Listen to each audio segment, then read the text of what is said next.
I think I'll just present a short case which we did. Once this new technology was introduced, we thought, let us try this new technology because we are facing a problem for thrombus-containing lesions. This was a very exciting case. I will describe the clinical picture. He is a 34-year-old gentleman who was a smoker and who came to the hospital with 7 hours of chest pain. So he arrived to the hospital 6 hours later, that is 7 hours after the onset of chest pain, continuing pain and evolving MI. We know that in this situation, basically he's a young guy with a smoker and has a blood pressure of about 75/60. So you're dealing with a shock, no pulmonary edema, 7 hours onset of chest pain, and most of the times we know that this is a thrombus-containing lesion. So what we did was we gave basic aspirin and a loading dose of clopidogrel. Then we started upstream eptofibrotide. We gave IV eptofibrotide and a drip and brought him to the cath lab. And these are usually patients where the main lesion is the thrombus. And usually it's not an atherosclerotic lesion. And most of us know that the moment you do an aspiration catheter across the lesion and the pressures are borderline, then you'll have to put this patient on intra-aortic balloon pump. So then we thought that since we have this new technology, let us not use an aspiration catheter. After giving antiplatelet drugs and giving eptofibrotide, we took the angiographic picture and we thought let us go ahead and do the M-Guard catheter and let us see that what the new technology has promised to deliver, whether it is delivering in this patient or not. So from that point of view, we just had the right patient for this new technology. So as is customary, we gave a right coronary injection. Our right coronary artery essentially looked all right. And this is a radial artery procedure. So it's a 5 French catheter, the right coronary, and then we did the left picture, and this is what you find. It's a very, very proximal LAD total occlusion. So we crossed with the wire. It's a 014 Renato wire, and then this is what was the lesion, the distal segment was seen. And then adding to the problem, what we also had was a big diagonal coming off. So there was a doubt in my mind whether we are going to close the diagonal because we are dealing with this new technology, but at the same time there is a mesh, and whether we are going to close the diagonal. But we thought, okay, let us see, because this technology promises that there's going to be no side branch occlusion. So we put in a direct stenting of the M-Guard, and then this is a picture. So what you find is an immediate TIMI3 flow. This is basically nothing but a thrombus-containing lesion. We found an immediate TIMI3 flow, good myocardial brush, immediate ST resolution, and the diagonal was perfectly open. So this technology, which has promised, has delivered in terms of no reflow, being not there, immediate TIMI3 flow, entrapped the thrombus. Essentially, it's a thrombus-containing lesion, and there's no side branch occlusion. And immediately the pressures improved. The patient became pain-free. He had ST resolution, and we shifted him back to the ICU. Next day morning, we shifted him to the ward, and the third day he was discharged from the hospital. So I was very happy about this technology, and since then we have, we thought that any of the patients where there's a large thrombus burden, this is a technology which we are going to use. And we are happy about this new technology. I must congratulate Inspire MD and Kirloskar to bring this new technology to India, and so that we can use this for the niche segment of patients. Thank you very much. Sunil, what if the side branch had got pinched or closed at the end of deployment? Can you cross through the mesh? Yeah, because is it easy?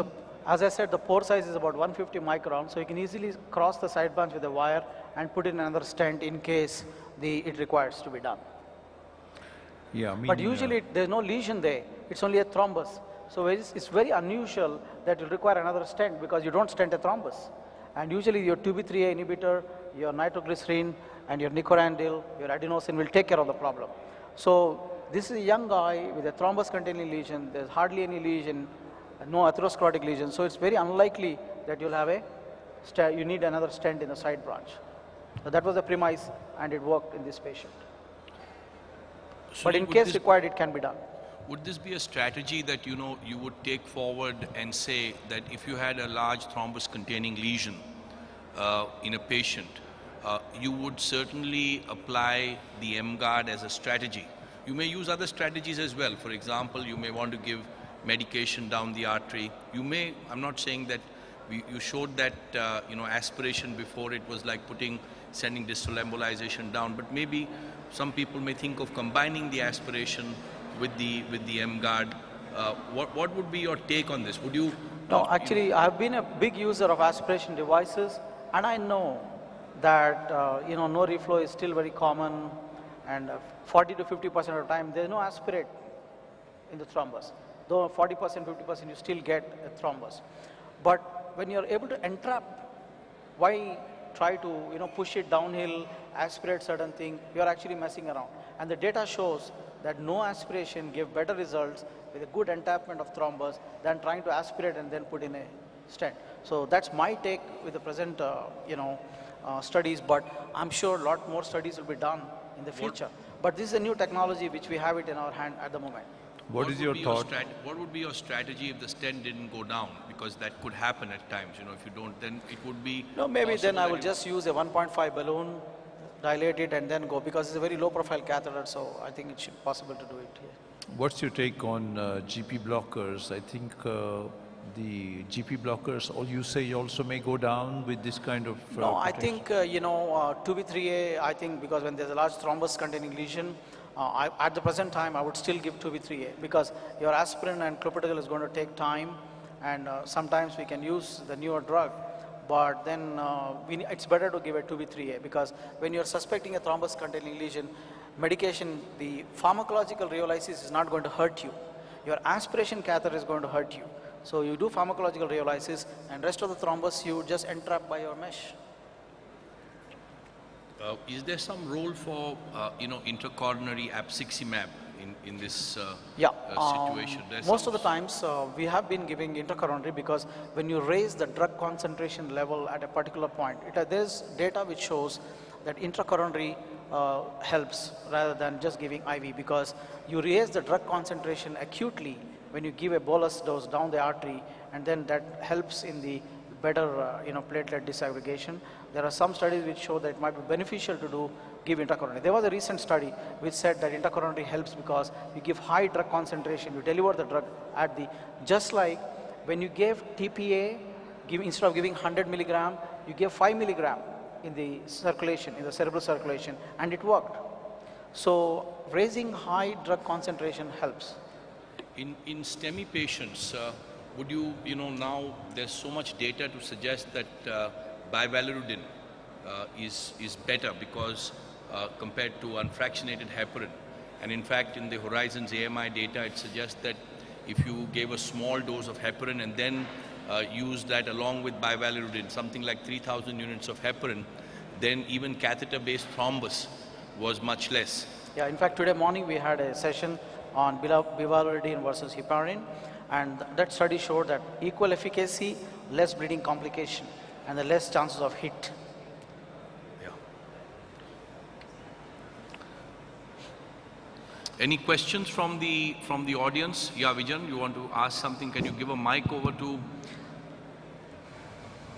Sunil, this regarding first what you last mentioned, that when you're talking about bivalirudin, you don't have to give heparin. That is what you're trying to say, because when you're talking of less chances of hit, they say that hit will occur even if you flush the IV line with heparin. It's enough to cause heparin-induced thrombocytopenia. Yeah, so you either give bivalirudin or give heparin. You don't give both. Both of them. Yeah. Actually, that's true. That's true. The hit can occur with the smallest dose of heparin Even or the flush flush. line. But basically what happened when they did the Horizons AMI trial, they found that during the procedure, everything else was okay, but during the procedure, if patients had not received heparin, those patients had a little higher incidence of catheter-based thrombi. And they found that in those patients who received 3,000 units of heparin, especially by the people who were doing the transradial approach, because they had to give those 3,000 units of heparin up front, that the incidence of catheter-based thrombus was less. And therefore, the Horizons AMI had a separate subgroup that showed that this proved to be better than just using bivalirudin alone. Just two questions, that come to my mind. No, we can't hear from Two here. questions come to my mind. One is that, we had a case presentation in the evening where they showed that there was a total occlusion of the left main. And when they went ahead and they opened up and they cleared it, there was no lesion. And they left the patient as it is. So when you find a young person, especially a smoker, who is, after thrombus suction, you find there is no residual lesion, and they discharge the patient without putting any stent. Whether would, even though this is a very remarkable new technology which we must be using, in certain cases we'll be overusing a stent which otherwise would not have been required. That's one. And second is, many times you have a total occlusion, you do not see the distal vessel. You may see after passing the wire, but in that case, how will you determine the length of the stent? Unless you have to do a pre-balloon dilatation. Yeah. Now, normally, even before this technology was available, what I would usually do is to pass the wire, and the wire opens the artery in about 30% of the times. The second thing what I would do is, when you give 2B3A, wait for 5 minutes, because the thrombus will lyse and usually it will open. When you're doing a primary angioplasty, you are doing a controlled aggression, not rushing in. Allow time for these things to take effect. Wait for 5 minutes, the vessel will be open. Because we know that is a distinct advantage in doing direct stenting. Then the third thing we do is, in case still it doesn't open, I take a 1 millimeter balloon and just do a dot ring without doing a inflation. We just do a dot ring. Usually you can see the distal segment. The idea is not to embolize material, not to get a no reflow, because a lot of times what we saw, the moment you put a balloon and dilated and deflated the balloon, there's a rush of emboli, and usually the patient deteriorates at that point of time. Initially it was thought that this is because of acute reperfusion and a reperfusion injury causing an acute hypotension. Actually it's not. It's related to the emboli which is going downhill and causing a vasospasm. So then this is what I do, and then we hardly find any deterioration of the patient. Because you bring the patient to stable and suddenly you have a hypotension, the 5 minutes it takes to again resuscitate the patient back again. So those anxious movements you avoid.